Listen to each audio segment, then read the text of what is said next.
अस्सलामुअलैकुम एवरीवन, मेरा नाम है शिज़ा मतलूब और मैं पिछले 5 सालों से जर्मनी में रहती हूँ। आज की वीडियो जो मैं बना रही हूँ ये बहुत रिक्वेस्ट की गई थी मुझसे इंस्टाग्राम पे, क्योंकि मैं अक्सर स्टोरीज डालती रहती थी वलिया के डे केयर रिलेटेड, तो इसलिए मुझे बहुत से लोग कहते थे कि प्लीज़ आप एक वीडियो हमें गाइड कर दें कि कैसे क्रिप्पे में अनमेल्डिंग यानी रजिस्ट्रेशन वगैरह करानी है। तो फिर ये पूरा प्रोसीजर, ये पूरा जर्नी वलिया का डे केयर का कैसा रहा है अब तक, वो सारा मैं शेयर करूँगी यहाँ पे, इंक्लूडिंग टिप्स और फीस वगैरह सब कुछ। तो आप आराम से बैठ जाइए और वीडियो को ध्यान से देखिए, बल्कि सुनिए। इससे पहले मैं वीडियो में और चीज़ें पहले बताऊँ, पहले आप ये समझ लो कि क्रिप्पे और कीटा जर्मनी में क्या है।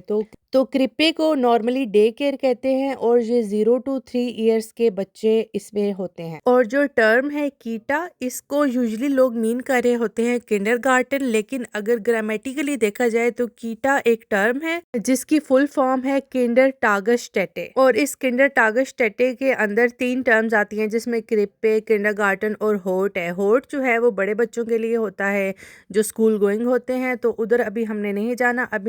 तो क्रिप्पे हो गया 0 to 3 इयर्स, और जो 3 इयर्स to 6 इयर्स की एज होती है या 7 इयर्स की एज होती है, इसमें बच्चे किंडरगार्टन जाते हैं। ये दोनों चीज़ें जो हैं ये फ्लिश्त नहीं होती है, यानी कि मस्ट हैव नहीं होती है कि बच्चे ने जाना ही जाना है। स्कूल जो है वो मस्ट होता है, वो आप यहाँ पे स्किप नहीं कर सकते हो। लेकिन अगर हम लेमैन टर्म्स की बात करें ना, तो लोग कीटा का मतलब यही होता है कि बच्चा किंडरगार्टन जा रहा है, एक जेनेरिक टर्म में नहीं यूज होता है ये। अच्छा, एक कंफ्यूजन ये भी होती है कि बच्चे जो है वही क्रिप्पे में जा सकते हैं यानी डे केयर में जा सकते हैं जो जिनके पेरेंट्स काम करते हैं। ऐसा कुछ भी नहीं है। मैं एक हाउसवाइफ हूँ और मैं वलिया को क्रिप्पे इसलिए भेजती हूँ। बहुत से लोग कहते हैं हाँ ये तो गलत है, नहीं भेजना चाहिए। हाँ ठीक है, देखो हर फैमिली की अपनी अपनी सिचुएशंस होती हैं, अपने सर्कमस्टेंसेस होते हैं और हर मदर का अपना स्टेमिना होता है। कुछ मदर्स जो है वो होती ही वो मतलब मदर्स नहीं भी होती तो वो मदर्स होती है, राइट। तो कुछ लोग बेबी पर्सन होते हैं, कुछ लोग बेबी पर्सन नहीं होते। तो मेरे लिए बहुत ओवरवेलमिंग हो गया था सब कुछ, तो इसलिए भी भैया को क्रिप्पे भेजा था ताकि ये थोड़ा सा इंडिपेंडेंट होना सीखे। दूसरी रीज़न ये थी डॉइच, डॉइच मेन रीज़न थी, क्योंकि घर में एक तो मुझे खुद इतनी ख़ास डॉइच नहीं आती, और अगर मैं इसको सिखा भी दूँ ना डॉइच, एक एक वर्ड बता सकती हूँ लेकिन पूरे पूरे सेंटेंसेस गलत मलत ग्रामर मैं इसको नहीं सिखाना चाहती थी। तो ये जिनकी ज़बान है वही बेहतर जानते हैं कि बच्चे को कैसे सिखानी है। और जब बच्चा 3 साल का हो जाता है, उसने वैसे ही किंडरगार्टन जाना होता है, तो इसलिए ज़रूरी है कि इसको थोड़ी सी डॉइच की नो हाउ हो। और तीसरी रीज़न ये भी थी कि ये थोड़ा सा सोशलाइज होना सीखे। लेकिन आप कभी भी ये एक्सपेक्ट मत करें कि इस एज के बच्चे दूसरे बच्चों से खेलेंगे। क्रिप्पे में ऐसा कोई सीन नहीं होता है, कोई बच्चा किसी का फ्रेंड नहीं होता है। सब बच्चे वहाँ पे अपना अपना लगे हुए होते हैं और ज़्यादातर बच्चे टीचर्स के साथ ही अटैच होते हैं। इस एज के बच्चों को ना शेयरिंग का कॉन्सेप्ट पता होता है, ना ही उनको फ्रेंडशिप का कॉन्सेप्ट पता होता है, लेकिन इंडिपेंडेंट प्ले होता है। अच्छा, प्रोसेस जो होता है ना वो हर सिटी का अपना होता है, हर स्टेट का अपना होता है। बर्लिन का बिल्कुल डिफरेंट है क्योंकि बर्लिन में इंटरनेशनल और स्कूलिंग के भी ऑप्शंस हैं। तो ये चीज़ आपने खुद डिसाइड करनी है कि आपको क्या डिस्टेंस सूट कर रहा है, आपको क्या चीज़ चाहिए। हर फैमिली का अपना सर्कमस्टेंसेस होता है, तो उसमें जो बड़े शहर होते हैं उसमें थोड़ा आपने एडवांस चलना होता है। बहुत से लोग इवन प्रेगनेंसी में ही रजिस्टर कर देते हैं, लेकिन मैं आपको सजेस्ट करूंगी कि आपने अगर फर्स्ट करें 2 साल का बच्चा दाखिल कराना है, तो जब बच्चा 1 साल का हो जाए तो तब से आप ढूंढना शुरू कर दो। उसमें ये होता है कि जो वर्किंग पेरेंट्स होते हैं उनको प्रायोरिटी दी जाती है, ठीक है। और अगर तो जगह ना मिल रही हो, आप लोग फिर यूंगन आर्म्ड कॉल करते हो कि उनको बताते हो कि जी हम लोग वर्किंग पेरेंट्स हैं, तो वो फिर आपको जगह ढूंढ के देंगे। तो इसलिए बेहतर यही है कि आप एडवांस में प्लान करो ये चीज़। हमारे केस में वलिया जब पैदा हुई थी ना, तो उसी टाइम हम लोगों ने वलिया का रजिस्टर कर दिया था। उसकी मेन रीज़न ये थी कि एक तो मैं वर्किंग नहीं थी, तो मुझे यही डाउट था कि ये ना हो ये लोग हमें वलिया के लिए स्पेस ही ना दें, ये कह के कि आपके तो मतलब वर्किंग मॉम नहीं है तो घर में बच्ची रह सकती है। लेकिन ऐसा कुछ नहीं होता है कि क्रिप्पे में वो बच्चे भी जाते हैं जिनके जो पेरेंट्स हैं या एक एक पेरेंट जो है वो काम नहीं करता है। क्योंकि डे केयर इसलिए नहीं बने हुए, डे केयर इसलिए भी बने हुए हैं कि बच्चा थोड़ा सोशलाइज करे और वो डॉइच सीखे और थोड़ा सा इंडिपेंडेंट प्ले उसमें आए। तो जो क्रिप्पे आपको सूट करता है ना, डिस्टेंस वाइज या जो भी आपकी प्रायोरिटीज हैं, आप वहाँ पे कॉल करो और उनसे पूछो कि कैसे रजिस्टर कराना है। जो वलिया के क्रिप्पे की अगर बात करूँ तो वो सिंपल सा प्रोसेस था। जब वलिया पैदा हुई थी तो हम लोगों ने उन्हें कॉल की थी, तो उन्होंने कहा हाँ ठीक है, हम आप लोगों को एक फॉर्म भेजेंगे। तो कुछ टाइम में ना हमारे घर में एक लेटर आया था, उसके अंदर एक फॉर्म था, एक सिंपल सा फॉर्म था। 3-4 चीज़ें पूछी हुई थी, वलिया की डेट ऑफ बर्थ वगैरह, ये वो कोई कॉम्प्लिकेटेड डॉक्यूमेंट्स नहीं थे। तो वो फॉर्म जाके हम लोग उनके लेटर बॉक्स में वापस डाल आए थे। फिर उसके बाद उन्होंने मतलब कोई रिस्पॉन्स नहीं दिया था। कुछ टाइम बाद मेरे हस्बैंड ने खुद ही कॉल करके पूछा था कि क्या सीन है। तो उन्होंने कहा हाँ हाँ नहीं नहीं, हमें पता है कि आपकी बच्ची ने 2 साल बाद आना है और ये वो हमें सब पता है, तो सब ओके है ना। तो जब टाइम आ जाएगा तो हम आपको एक और दफ़ा लेटर भेजेंगे कि आप ये हमें चाहिए। तो फिर जुलाई 2024 में उनका लेटर आया था, यानी कि 1.5-2 साल बाद, जिसमें उन्होंने मेंशन किया था कि आप जो है इस डे को आ जाएँ और आके जो है विज़िट कर लें पूरा क्रिप पे। और उन्होंने हमें कॉल भी की थी कि आप ऐसा करें, उस दिन हम लोगों ने सब पेरेंट्स को बुलाया हुआ है ताकि सब पेरेंट्स को हम एक ही दफ़ा विज़िट करा दें सारा, लेकिन वो फिर कैंसिल हो गया था। तो उन्होंने हमें फिर एक डिफरेंट डेट दी थी कि आप लोग आ जाएँ, क्योंकि उस दिन बहुत से पेरेंट्स बिज़ी थे, वो अटेंड नहीं कर सकते थे। तो फिर उन्होंने सबको सेपरेट पेरेंट्स ही करके बुलाया था। तो फिर हम लोग गए थे, उस टाइम अगस्त में गए थे, और पूरा क्रिप पे हम लोगों ने आराम सुकून से विज़िट किया था। और उन्होंने हमें, जो टीचर थी वलिया की, बड़ा आसानी से तसल्ली से उसने सारा डिटेल दिखाई कि ये जो है किचन है, यहाँ पे बच्चे खाना खाते हैं, कुछ प्ले रूम्स थे, कुछ स्लीपिंग रूम्स थे, एक बड़ा सा ग्रुप रूम था। और टॉयज़ की अगर मैं बात करूँ ना, तो हर एज के, यानी जो 0 to 3 ईयर्स की एज है, एज अप्रोप्रिएट टॉयज़ थे, एजुकेशनल टॉयज़ थे, हर तरह के टॉयज़ थे, एक्टिविटीज़ थी डिफरेंट, और कोई बच्चे पे प्रेशर नहीं होता कि उसने खेलना ही खेलना है। बच्चे की अपनी मर्जी होती है कि उसने जो करना है वो करे आराम और सुकून से। और साथ ही उन्होंने जो पूरे डॉक्यूमेंट्स थे, काफ़ी वो बड़ी काफ़ी फाइल्स थी, वो उन्होंने हमें कम्प्लेक्सिटीज़ भी अगर कोई थी तो बताई आराम से, बड़ी तसल्ली से उन्होंने हमें गाइड किया था। 2 घंटे की मीटिंग थी ये। और उसमें उन्होंने टाइमिंग का भी बताया था हमें कि जो कुछ, ये देखें, बहुत से लोग कह रहे हों कि नहीं मैं गलत इन्फॉर्मेशन दे रही हूँ, ऐसा नहीं है। मैंने आपको पहले भी मेंशन किया है, हर सिटी का अपना अपना सिस्टम है, हर क्रिप्पे का अपना सिस्टम है। तो ज़रूरी नहीं है जो मेरा एक्सपीरियंस हो वो एक दूसरे पाकिस्तानी लड़की का भी हो, सबका अपना अपना है, क्योंकि हर एक के डिफरेंट चीज़ें हैं। तो जब हम इस मीटिंग में, फिर उन्होंने हमें डिफरेंट बताया था कि ये टाइमिंग्स हैं। हम लोगों ने जो टाइमिंग सेलेक्ट की थी ना, वो 25 घंटे वाली की थी, यानी एक दिन का 5 घंटा बनता है। लेकिन जैसे हमारे साथ जो मेन सिटी है, उसमें अगर देखा जाए तो उसमें 3 घंटों वाला ऑप्शन भी है, 3 into 5 15 घंटे वाला। अब हमें एक्चुअल में तो वही सूट करता था, लेकिन क्योंकि इनके पास मिनिमम 25 घंटे, 35 घंटे, 40 घंटे इस तरह के ऑप्शंस थे, और हर फैमिली के अपने सर्कमस्टेंसेस होते हैं, तो जिसने जितना लेना है वो ले ले।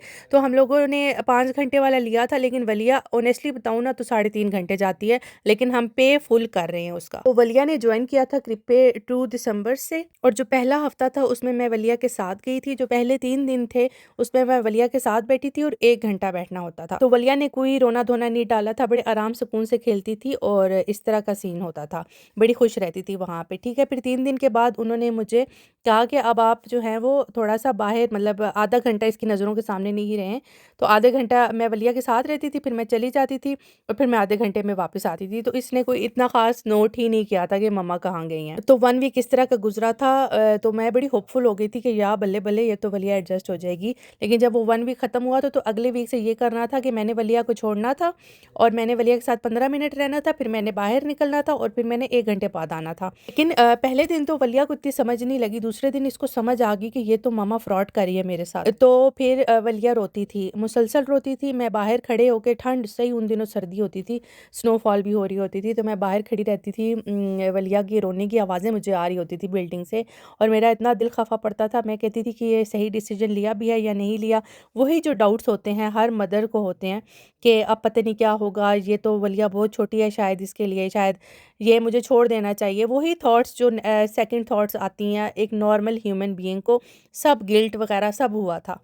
और लेकिन टीचर कहती थी कि नहीं, हम लोगों ने वलिया को यही टीच करना है कि इस आपने जाना है, और फिर जब आप आएंगी दोबारा वापस स्क्रिप्ट पे, तो वलिया को पता होना चाहिए कि अब मामा आ गई हैं, मतलब मामा के साथ अब घर जाना है। तो उधर मैंने स्टे नहीं करना होता था।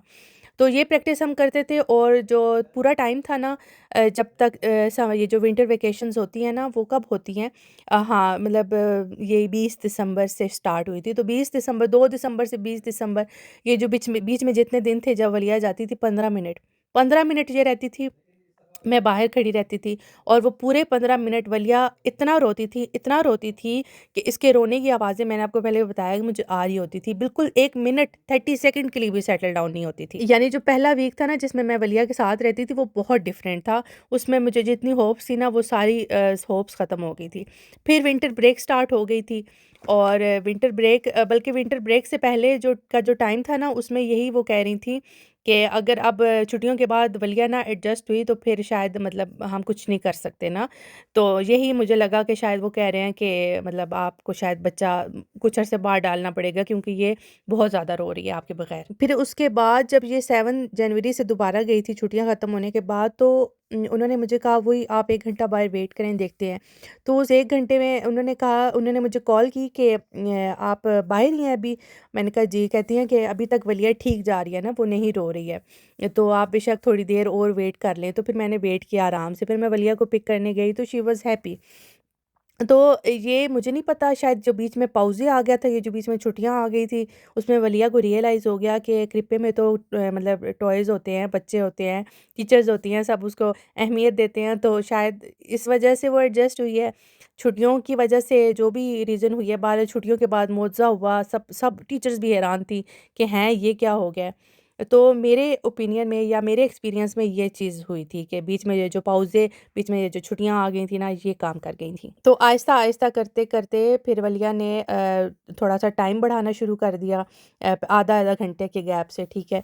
लेकिन फिर आहिस्ता-आहिस्ता मुझे ये डर था कि ये नाश्ता नहीं करती थी वहाँ पे, मैं शुरू में से 9:30 लेके जाती थी। फिर मैंने इसका टाइम 9 बजे किया और नाश्ता ये वहीं करती है।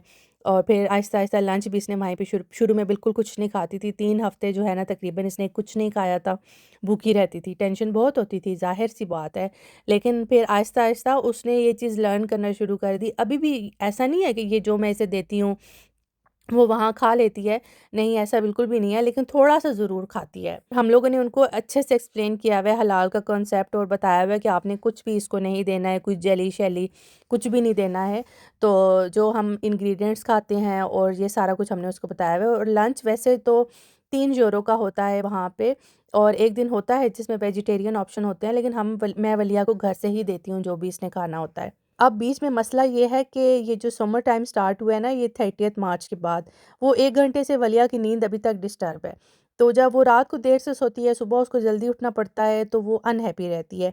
तो आजकल जो है ना वलिया नहीं जा रही है प्रॉपर। बीच में मुझे अक्सर कॉल आ जाती है कि बच्ची आपकी रो रही है, आप आके ले जाएँ।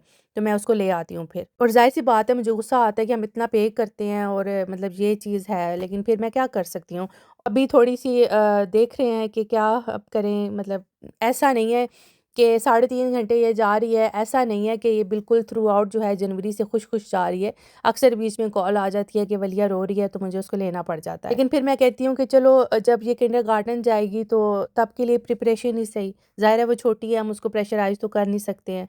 तो कोशिश करते हैं कि उसके हिसाब से ही चलें। और जब से वलिया क्रिप पे जाना शुरू हुई है, वो बीमार भी बहुत ज़्यादा रहना शुरू हो गया, और ये चीज़ बहुत नॉर्मल है। पहला साल जो होता है ना जिसमें बच्चे क्रिपे या किंडरगार्टन जाते हैं, उसमें बच्चे ज़्यादातर बीमार हो जाते हैं, तो उनका इम्यूनिटी सिस्टम बन रहा होता है। तो इसलिए आप लोग भी परेशान ना हो, ज़ाहिर है मैं भी होती हूँ। डॉक्टर्स भी यही कह रहे हैं कि ये नॉर्मल है, थोड़ा इसको टाइम दें, ठीक हो जाएगी। तो बीच में कई दिन तो ये जाती ही नहीं है जिसमें ये बीमार होती है। और यहाँ पे क्रिपे में चलो एक बेनिफिट है कि आप छुट्टी जितनी मर्ज़ी चाहे ले सकते हो, कोई ऐसा इशू नहीं होता है। और कीटा में भी यही सीन होता है, जब बच्चा स्कूल जाने लगता है ना 6 से 7 साल के बाद, जो एलिमेंट्री स्कूल जिसको बोला जाता है, वहाँ पे फिर आप छुट्टी नहीं बच्चे को करा सकते हो खामखा, वो सीरियस होता है फिर। अच्छा, अगर मैं फ़ीस की बात करूँ ना, तो फ़ीस हम लोग दे रहे हैं 400 यूरोज़ पर मंथ। पहला महीना था ना दिसंबर का, जिसमें वलिया 15-15 मिनट रही थी और बीच में छुट्टियाँ भी काफ़ी आ गई थी, उसमें थोड़ी से पैसे कटे थे, आई थिंक 150 से 200 यूरो के दरमियान। लेकिन अब जो है जनवरी से 400 यूरोज़ हम लोग दे रहे हैं, और अगर लंच का भी 3 यूरो ऐड करें तो वो आप खुद काउंट कर लो कि जितने दिन बच्चे ने लंच वहाँ पे करना है। और अगर एक ही क्रिप्पे में 2 बच्चे हैं, या मतलब एक ही फैमिली के बहन भाई हैं, तो फ़ीस थोड़ी-सी कम हो जाती है। और ये 25 घंटों की फ़ीस है, 35 घंटों की और ज़्यादा है और 40 घंटों की और ज़्यादा है।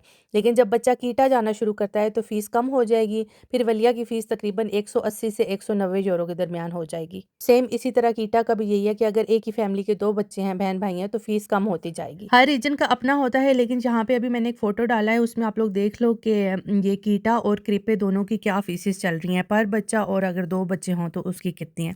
ये मेरे ख़्याल से 25 टू 26 का सेशन है। और जब स्कूल जो होता है, एलिमेंट्री स्कूल होता है, तो उसकी पढ़ाई फिर फ्री होती है। वो तो क्रिपे का सारा एक्सपीरियंस था, लेकिन जो कीटा का एक्सपीरियंस होता है ना, जिसमें बच्चे क्रिपे नहीं जाते, डायरेक्ट कीटा जाते हैं, उन पेरेंट्स का भी सिमिलर एक्सपीरियंस होता है। और मोर और लेस यही सिचुएशन होती है वहाँ भी। और ये देख लें, ये क्रिप्पे में जो बच्चे जाते हैं ना, उनकी कीटा की जो रजिस्ट्रेशन होती है वो क्रिप्पे के थ्रू हो जाती है।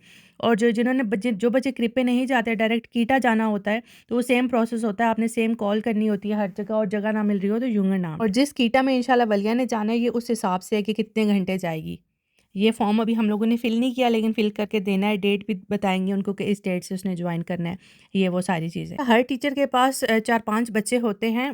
तो जिस दिन वो टीचर एब्सेंट हो तो यूजुअली बच्चे भी नहीं जाते हैं, लेकिन कुछ बच्चे जो होते हैं वो सब टीचर्स के साथ फ्रेंडली हो जाते हैं, लेकिन कुछ बच्चे जो हैं वो अपने ही टीचर को लेके बहुत पॉजेसिव होते हैं। तो उनकी जो प्रेजेंस होती है वो उनके लिए बहुत मैटर करती है। तो हम लोग जब फर्स्ट मीटिंग थी ना, जो उन्होंने बुलाया था कि आप सारा आके विजिट करें, तो उसमें जो वलिया की टीचर थी उन्होंने ही हमें सारा बताया था। तो हमें उनकी जो बॉडी लैंग्वेज वगैरह हम लोग ने जज वगैरह कर ली थी, तो हम वहाँ से ही सेटिस्फाइड हो गए थे। अगर हमें ज़रा सी भी बैड वाइब आती उस टीचर से, कोई थोड़ी सी भी नेगेटिविटी आती या रूड बिहेवियर कुछ भी, तो हम लोगों ने वलिया को नहीं भेजना था। ये चीज़ें पहले से हम लोगों ने सोच ली थी। तो आई थिंक आप इतने बड़े हो गए हुए होते हो इस एज में कि आप कैच कर लेते हो किसी की नेगेटिव वाइब्स, तो पता चल जाता है उसकी इंस्टिंक्ट्स कैसी हैं, या आपकी अपनी गट फीलिंग भी आपको बता रही होती है। तो अगर ओवरऑल टीचर्स की अब मैं बात करूँ ना, तो बहुत पॉजिटिव इनका बिहेवियर लगा मुझे। वलिया को एडजस्ट करने में ज़ाहिर है इनकी भी कोशिश थी, मेरी भी कोशिश थी। और मेरी इतनी डोइच अच्छी नहीं है, मतलब A2 लेवल की मैं डोइच बोलती हूँ, लेकिन और उनको इंग्लिश बिल्कुल भी नहीं आती है, लेकिन फिर भी हम कोशिश करते हैं कि कम्युनिकेट कर लें। और अगर जहाँ नहीं कम्युनिकेट कर पा रही हूँ मैं, तो मैं ना गूगल ट्रांसलेट पे उनको टाइप करके बता देती हूँ, तो फिर वो बिल्कुल भी रेसिस्ट नहीं लगे मुझे। क्योंकि छोटा टाउन है, टाउन्स में रेसिज्म मुझे लगता है थोड़ी सी कम होती है, लेकिन बड़े सिटी में बड़े मसले होते हैं। मैं ग्रुप्स में पढ़ती रहती हूँ अक्सर पोस्ट, तो ये भी वही बात है कि हर माँ का, हर पेरेंट का अपना एक्सपीरियंस होगा टीचर को और उसके कृप्य को लेकर। और सूरह रहमान बेस्ट थेरेपी, सूरह रहमान थेरेपी से ही बस अल्लाह के ही हवाले मैंने वलिया को किया हुआ है, क्योंकि वलिया मेरी नहीं है, वलिया अल्लाह की है। वो अल्लाह ने मुझे दी है अपनी अमानत, तो बस यही सोच के साथ मैं वलिया को रोज़ कृप्य भेजती हूँ। क्योंकि वो मोमेंट्स जिसमें मैं वलिया के पास नहीं होती, अल्लाह ही उसको देख रहा होता है। और वो मोमेंट्स जिसमें वलिया मेरे साथ होती है, अक्सर ऐसा होता है कि आप खुद शुक्र कर रहे होते हो कि हाय अल्लाह शुक्र है इसको चोट नहीं लगी, ये वो, तो उन लम्हात में भी अल्लाह ही उसको देख रहा होता है। तो बस अल्लाह के ही हवाले किया हुआ है उसको। और अगर हम ये वाली ऐनक उतार दें कि जर्मन्स रूड होते हैं, और ये वाली ऐनक लगा लें कि वो ऑनेस्ट और ब्लंट होते हैं, और अगर आपके बच्चे की वो कोई नेगेटिव बात कर रहे हैं, तो इसका मतलब है कि आपने उस चीज़ पे काम करना है घर पे। तो थोड़ा पर्सनल नहीं लेना है इस चीज़ को, ज़्यादातर चिल माहौल रखना है। हाँ, ऐसा भी नहीं है कि किसी चीज़ पे इशू ही नहीं उठाना है। जैसे मैं मिसाल दूँ, तो एक दफ़ा वलिया के ब्रेकफ़ास्ट वाला जो डोज़े होता है, उसके अंदर एक सैंडविच पड़ा हुआ था जिसके अंदर सलामी थी, वो ज़ाहिर है हलाल नहीं थी। तो हम लोगों ने उन काफ़ी मतलब उसी टाइम कॉल की घर पे, और थोड़ी तहकीक के बाद पता चला था कि उसके जो फ़ेलो बच्चा जो डाइनिंग टेबल पे कर रहा था ब्रेकफ़ास्ट, तो उसने वलिया को ऑफ़र किया था, और वो वलिया ने शायद खाया भी नहीं था, या पता नहीं खाया भी हो, लेकिन उसके बाद से टीचर्स अब मज़ीद ध्यान रख रहे हैं। तो जिस मामले में शोर मचाना होता है उसमें मचाते हैं, और छोटी-छोटी बातों को हम लोग इग्नोर करते हैं और कोशिश करते हैं कि अच्छी कम्युनिकेशन रखें। तो जहाँ पे मुझे लगता है कि यहाँ पे मेरी डोइच अच्छी नहीं है, तो फिर मेरे हस्बैंड कम्युनिकेट करते हैं वो चीज़। तो ओवरऑल टीचर्स के साथ हम लोग अभी तक सैटिस्फाइड हैं। कंक्लूजन इस पूरी कन्वर्सेशन का यही है कि आप लोगों को जो टेक्निकलिटीज़ हैं या कॉम्प्लिकेटेड क्वेश्चंस हैं, वो तो गूगल से आप खुद अपने सिटी की वेबसाइट से रिसर्च कर लोगे, या फिर चैट जीपीटी आपको बता देगा। मैंने अपना एक्सपीरियंस शेयर किया, एक पाकिस्तानी माँ का एक्सपीरियंस, कि उसका बच्चे का कृपे का क्या एक्सपीरियंस रहा है, जो मुझे पता है चैट जीपीटी नहीं बता सकता है। तो बच्चे फूल होते हैं, नाजुक होते हैं, इसलिए मैंने कोशिश किया आराम-आराम से बताऊँ जो न्यू पेरेंट्स हैं, ताकि उनको किसी किस्म की कन्फ्यूजन ना रहे। तो मेरा अगर अपनी मैं बात करूँ, तो मुझे बहुत फ़ायदा हुआ है, और मेरी मेंटल हेल्थ भी इम्प्रूव हुई है। ज़ाहिर है जब 2-3 घंटे वलिया उधर रहती है, 3 साढ़े 3 घंटे जाती है, लेकिन कभी-कभी मैंने आपको बताया कि इसको जल्दी भी आना पड़ता है। तो मैं बहुत ज़्यादा खुश रहना शुरू हो गई हूँ, और वलिया को ज़्यादा अच्छा क्वालिटी टाइम अब देती हूँ मैं। शुरू-शुरू में गिल्ट होता है कभी-कभी, लेकिन मैं ज़रा बड़ी पिक्चर ये देखती हूँ कि वलिया की डोइच शुरू में इसको बिल्कुल वहाँ समझ नहीं आती थी, लेकिन अब टीचर्स कहती हैं कि इसकी हियरिंग यानी हियरिंग इम्प्रूव हो गई है। अब वो उनकी बात समझ जाती है, लेकिन स्पीकिंग नहीं है अभी, ज़ाहिर है वो छोटी है, आहिस्ता-आहिस्ता वो भी हो जाएगी इंशाल्लाह। और वलिया थोड़ी-सी इंडिपेंडेंट भी रहना शुरू हो गई है, जैसे अब घर में वो खेल लेती है, और हम अब गैदरिंग्स में जाते हैं और दूसरे बच्चों में इंटरेस्ट लेती है, मेरे साथ ही नहीं चिपकी रहती। तो थोड़ा-सा उसको भी फ़ायदा हुआ है, थोड़ा-सा मुझे भी फ़ायदा हुआ है। बाकी हर फैमिली के अपने सर्कमस्टेंसेस होते हैं, तो जिसको जो सही लगे। वैसे भी पढ़ाई वगैरह तो होती नहीं है, सिर्फ बच्चों ने जाना होता है, खेलना होता है। तो ओवरऑल अभी तक मैं सैटिस्फाइड हूँ। हाँ, थोड़ी-सी जो नहीं है जहाँ सैटिस्फैक्शन वो यही है कि वलिया अभी उस तरीके से एडजस्ट नहीं हुई जैसे मैं एक्सपेक्ट कर रही थी। क्योंकि फ़ीस €400 है, और ये 5 घंटों की हम देते हैं, लेकिन जाती साढ़े 3 घंटे है। लेकिन ख़ैर क्या कर सकते हैं, आहिस्ता-आहिस्ता ठीक हो जाएगी, क्योंकि अगर ये डायरेक्ट कीटा में जाती तब भी ये फ़ेज़ आना था। तो अच्छा है ये थोड़ा पहले इसकी प्रिपरेशन हो रही है, रेडी हो रही है कीटा जाने के लिए। और बाकी अगर आपको कोई भी क्वेश्चन है तो आप वो मेरे इंस्टाग्राम पे डीएम कर सकते हो मुझे, मैं इंस्टाग्राम पे रिस्पॉन्ड कर दिया करती हूँ। और अगर आपको ये व्लॉग अच्छा लगा हो तो लाइक कीजिएगा, कमेंट भी कीजिएगा। आपका ट्रिप का क्या एक्सपीरियंस है जर्मनी में, वो मुझे लाजमी बताइएगा। मिलते हैं इंशाल्लाह नेक्स्ट व्लॉग में। अपना बहुत सारा ख्याल रखिएगा और दुआ में याद रखिएगा। ओके बाय, चाओ।